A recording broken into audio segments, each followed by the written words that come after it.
Welcome to the Growing Your Financial Business the Woman's Way podcast. I'm Robin Crane, and I was a financial advisor for over a decade.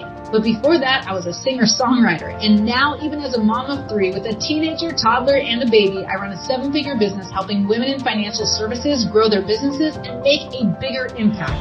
In this podcast, I'll bring you financial advisors, industry influencers, and highly successful entrepreneurs to give you innovative strategies designed for women.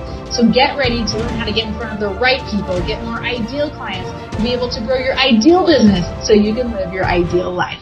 I am so excited to bring you Rachel Cruze. And if you don't know Rachel Cruze, actually going to let her tell you a little bit about herself because she has so many accolades I don't even have time for, and we want to get to the juice. But you may know her as Dave Ramsey's daughter. She's obviously, very big role in the company now. So can you tell us a little bit about how, we were laughing a little bit just a second ago, just about you. I said, is that okay to say your dad? Because I want you to be your own person, but just tell us, a little bit about you and how you got into this role and what you do specifically in that capacity.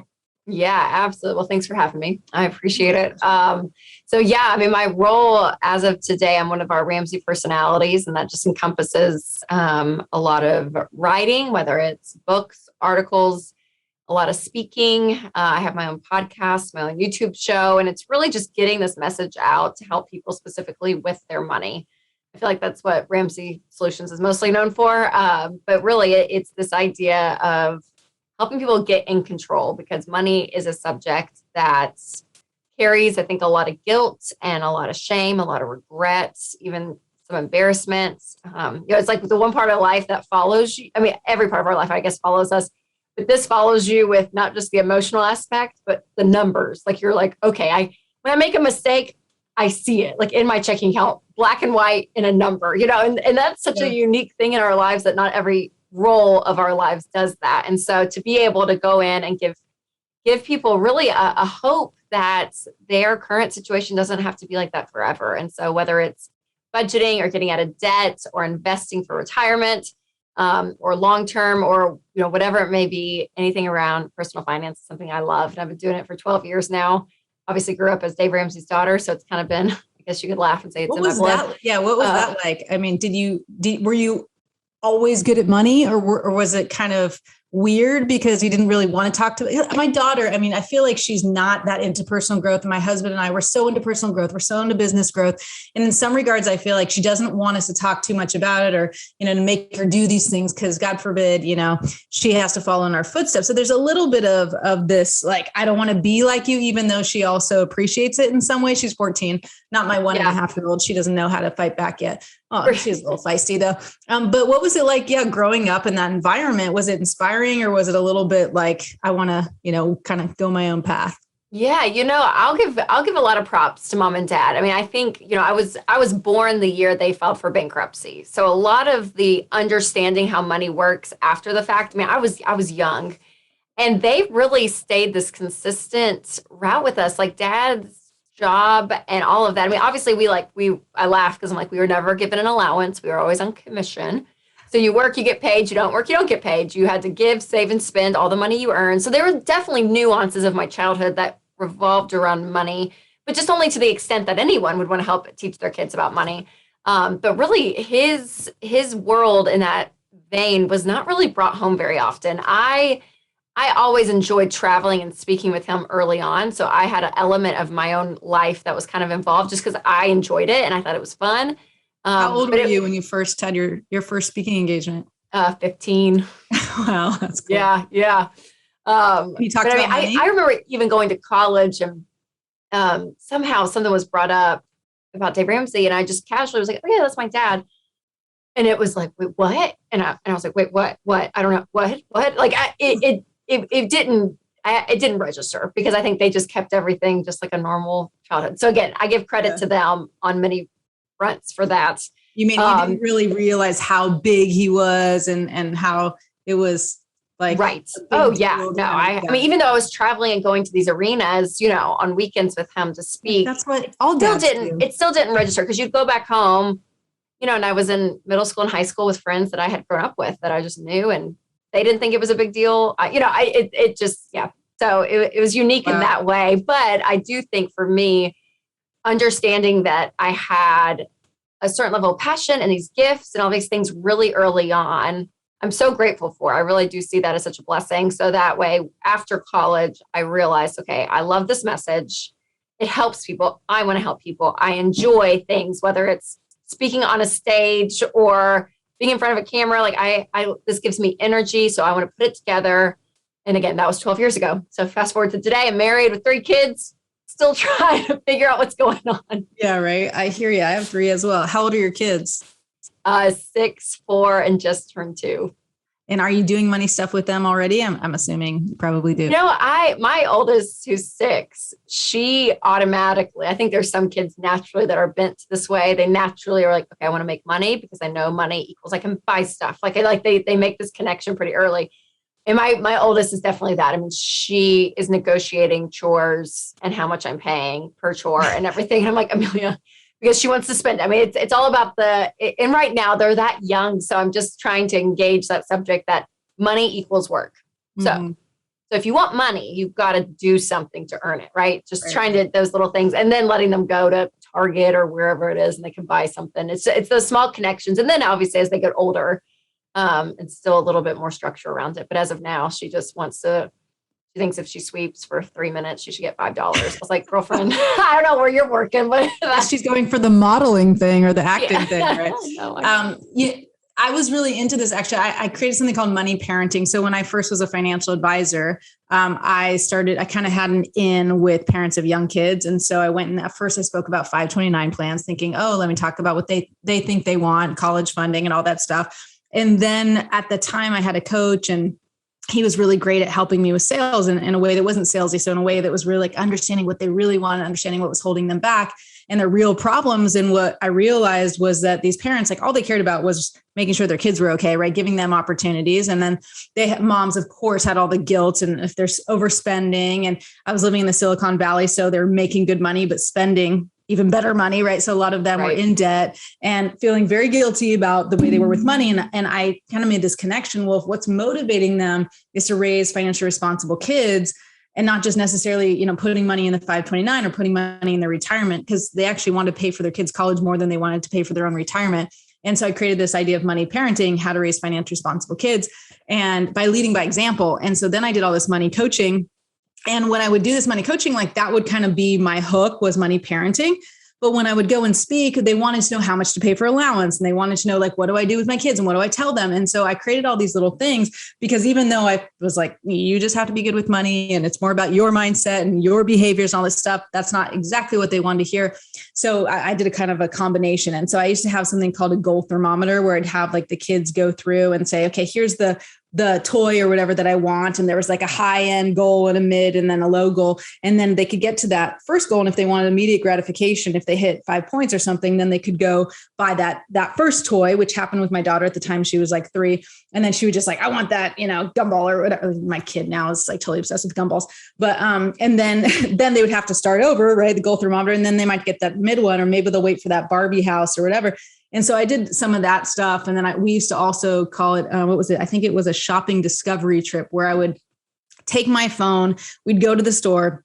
Of course, she'd always want to buy toys. And I'm like, let's just take a picture of it. And then we can put it on your goal thermometer and decide later, because I wanted to teach delayed gratification. And so there are all these things that I did that I was like, and we did jars and we did, the kind of the 5, the T. Harv Eker way, but the 5 jars and whatever. And I'm like, this is great. I'm doing this to my kids. And then fast forward, now she's 14. We did it like when she was 3 and guilty as charged. Like I have hardly done anything. And now my son is almost 4 and my daughter's a year and a half. And like, he knows what a quarter is and that's about it. And I'm like, damn, I'm such a horrible parent. Like I'm not even doing the things I know are really cool. But then I keep going back to like what I really was teaching was that if I'm good with my money and we're open about it and we can have open conversations, it doesn't actually matter how much you pay allowance and whether you do this or not. But I don't know. It's just there. I'm like, oh, that stuff was cool, but I completely lost track. Like it's kind of hard to do with your own kids, right? I mean, tell me I'm right, please. I'm not. Oh, no, you are. Oh, no, absolutely. You, well, I mean, it's validated by Rachel Cruze right now. Thank you. Yes, no, it is. And I always tell parents kind of what you're saying, though, more is caught than taught.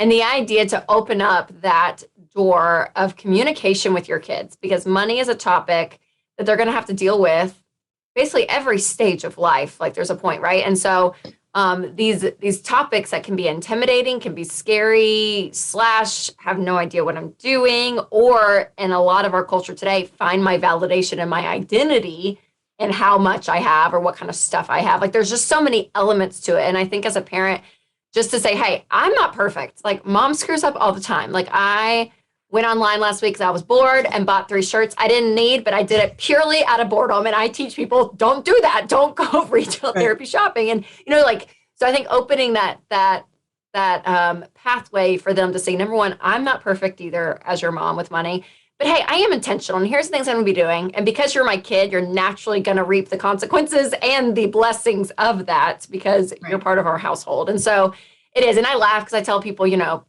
people I think assume as Dave Ramsey's kid that, we had mutual fund birthday parties and like budget camps every month. And like there was all money obsessed. Yeah. And it was the opposite. I mean, again, they had structures in place that they taught us things, but very low level. Like it wasn't this militant idea. And so I think that freedom gives your kids the freedom to know, hey, I can still make mistakes with money, but hopefully a lot of those mistakes are under your roof that are inexpensive mistakes, but they're actually handling their money and they're kind of feeling this real world interaction.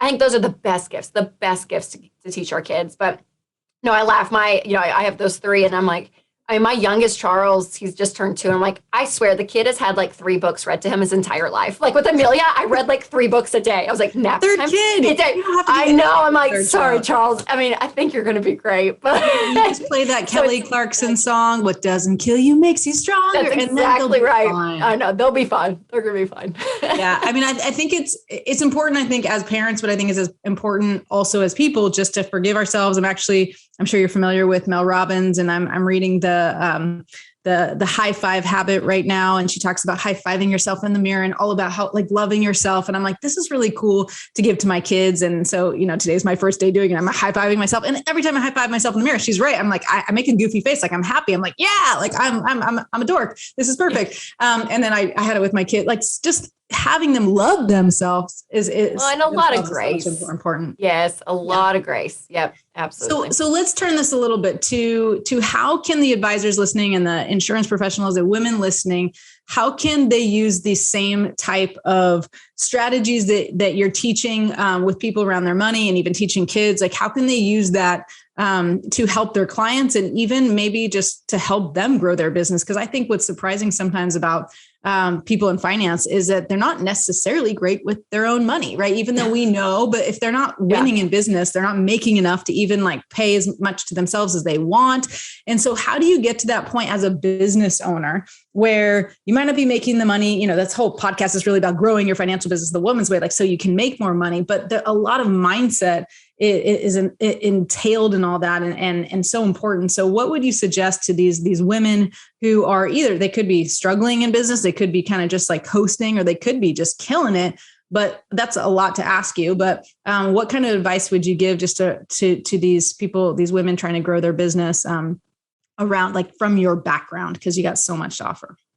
Sure. Well, when it comes to specifically, like you said, I think a lot of, as we're talking about parenting, in the same way, I hear a lot of parents say, how can I teach my kids about money? Because I'm terrible at money. Like I'm the one living paycheck to paycheck, who am I?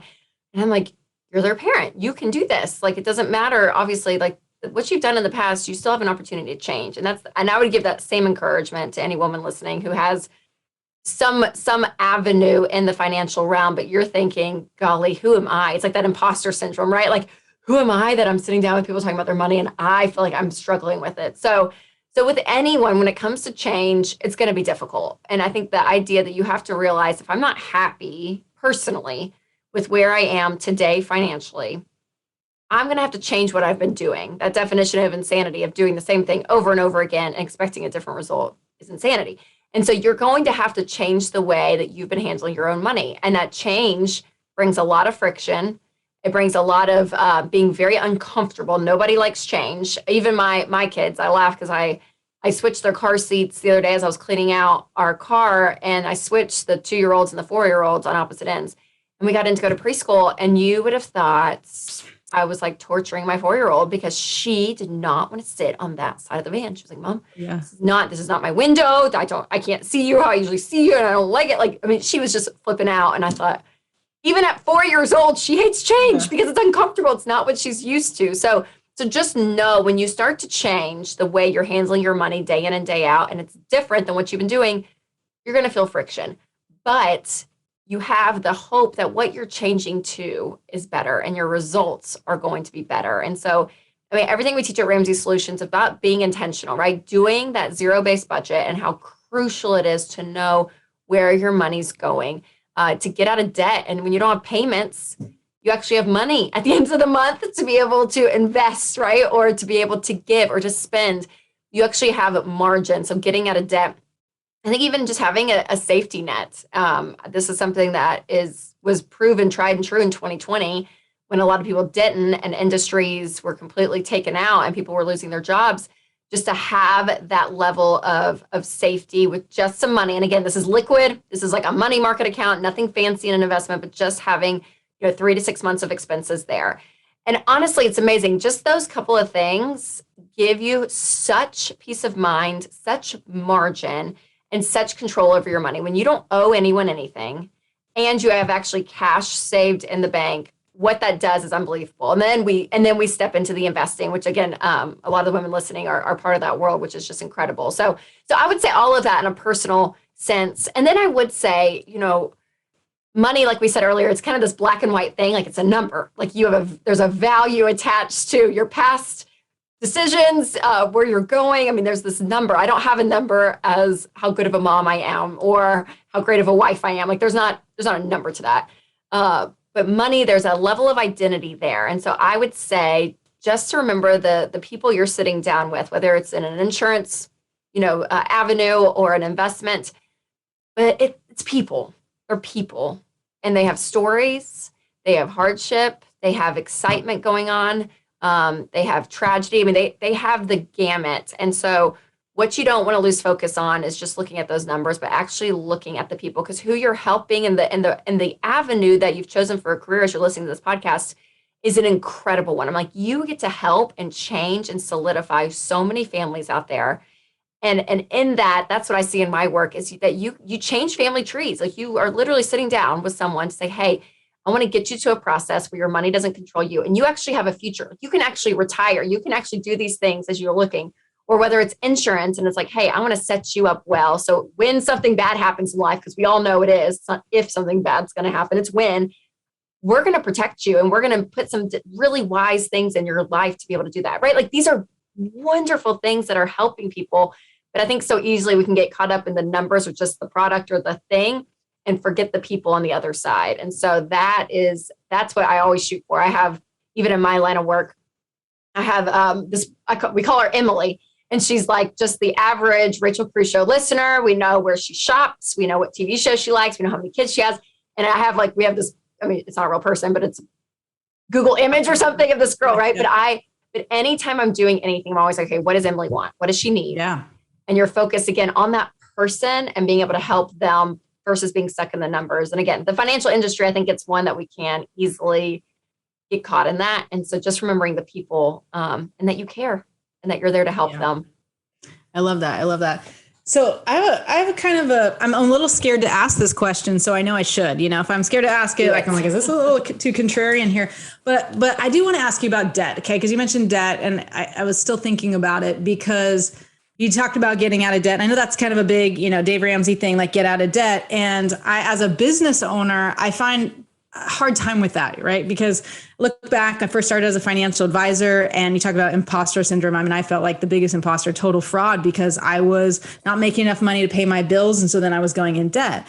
But then my way out of debt was investing in a coach and hiring people to help me, and more so like hiring coaches and going to seminars and things like that, we're both speakers. Like, we know you got to kind of invest in even Dave Ramsey stuff in order to get out of debt. So like, how do you balance that? And how do you make those decisions where do I invest in myself, but then I go further in debt in order to get out of debt? Or is it totally like, no, you have to get out of debt first before you invest in those things? Because I'm not sure your take on it, but I get confused about that because I look back at my situation. I'm like, had I not gone way into debt, I would never be where I am today. And are you saying investing on a financial sense or on a personal sense? in yourself. Like I'm saying, like for me, I invested in coaches, right? I mean, now I don't go into debt anymore, of course, but like back when I was struggling as a business owner, again, I think it's different if you have a career, and maybe I'm wrong because I never really had a career, but as a business owner, I could have just kept doing what they told me to do, the traditional financial industry told me to do. And I was struggling. I mean, I was living in the Silicon Valley. I couldn't pay my rent. You know, I mean, I could, because thank you, credit cards, I could have credit cards for everything else. But had I done the envelopes, or had I done, like, I wouldn't have had enough money because I wasn't making enough. And so then I had to go into debt, and then I could have just like kept going into debt because I didn't have enough money to just pay my bills. But instead I went further and faster into debt to hire a coach, to go to seminars and trainings, to change, you know, personal growth myself, Tony Robbins, and, you know, and let's say, I don't know if you know Keith Cunningham, but Keys to the Vault guy, but Keith Cunningham, like I invested in my business, I invested in myself. And that's how I became the right person who is now able to earn money in my business and to grow it to 7-figure business. You know, how do you balance that? Or are you against that? I would say that I think that there's a way to have personal growth and not have to go deep in debt. I think that there is a lot of things out there. And honestly, today, out of all days, there's so much content around this area. And I think that there's a lot of people that are getting into the coaching that are way less expensive than going to that top tier coach. So for me, when you take on debt, you're taking on risk. And so the idea of not having anyone that you're having to pay, right, in a bill sense, right, that I have experienced something in the past that I took out debt for, whether it was on a credit card or personal loan, and now I'm having to pay it back. There's a level of risk there that you're putting on. But when you cash flow it and move at the speed of cash, and you say, hey, I'm going to take 3 months and save up for this, or I'm going to take 6 months and save up for this, and hey, I want to go to this Tony Robbins conference, but it costs, you know, X thousands of dollars. I'm going to do that next summer. There is time. And I think what happens is when we have debt, there is this level of a little bit of that instant gratification. We're talking about, okay, I want it now.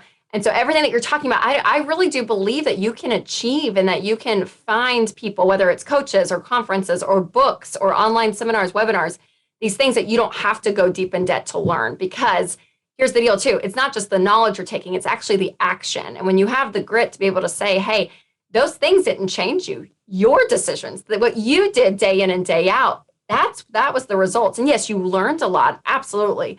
But you're still having to make that decision to go and implement those things. And so that's what I would say to anyone, that, hey, if you have the ability that you want to learn and you want to grow and you want to change, it doesn't take $150,000 or so, you know, some crazy dollar amount to go and do that you can actually say, hey, maybe you're stuck in a job and someone listening is in a job that they absolutely hate, but the only reason they're doing it is because they're getting paid well to pay the bills. And to say, hey, this is the only reason. But when you have no bills and you have no debt, then that's when you can say, okay, I actually have margin and I actually have the money to save up and pay. I actually have options and I have freedoms. And that's where I don't think people take debt into consideration, is that there is an emotional, spiritual factor there as well. That, again, it limits your choices, it limits your freedom, because you couldn't predict today, you know, that you're sitting where you are. And I'm so thankful you are. I think you're incredible and all of that. But had that not happened, then you're paying for experiences and things that are not contributing to your future, and you're still paying it. And for a lot of people, it's for decades and decades, versus if they had just invested that money in a good growth stock mutual fund, or, you know, these other things that you could have done to help build wealth on the side and grow in personal knowledge. But that's my take. That's my personal opinion. Yeah. Which is, it's hard. It's like hard for me to like be totally aligned with that, which is because of my experience. But if I had the opposite experience where I invested all this money in my business and it never grew, like I could obviously just be in debt and not. Yeah. And we obviously goes down to the action. It has to be action. And there's so much free stuff. It's just like, I couldn't get my butt to take action if I paid nothing for it. So like, even if you go and get this free stuff, this podcast is amazing and it's free. You know, your podcast is amazing and it's free, right? Like there's so much, I mean, getting information, it's ubiquitous. We can get it anywhere. It's just, most people don't take action. So I think, you know, we definitely see eye to eye on that. It's like, you have to take action. And of course it's way better. You don't have to go into debt. I mean, I wouldn't say go into debt. It's not recommended. But I do think like that risk actually is what propelled me to take faster action and get bigger results, because it lit a fire under my butt going like, oh my God, I got to pay this back, you know? Well, and I have heard so many sales conferences, you know, especially in the real estate world, that's what they'll say. Hey, go get the nicest car you can. But that's going to motivate you to make the sales commission to pay off the loan. And for me, I'm like, no, it's so backwards. It's so backwards. that doesn't make sense because I'm not a spender. So like that makes no sense to me because I'm like, okay, I don't even care. Well, I don't care about a car, but like what makes sense is growing the business for the impact and like I just and getting help. But everybody, everybody has their advice, but that's hilarious. Yeah. Okay. Well, I'm glad we could have that conversation just because I was kind of curious about that and how your take is.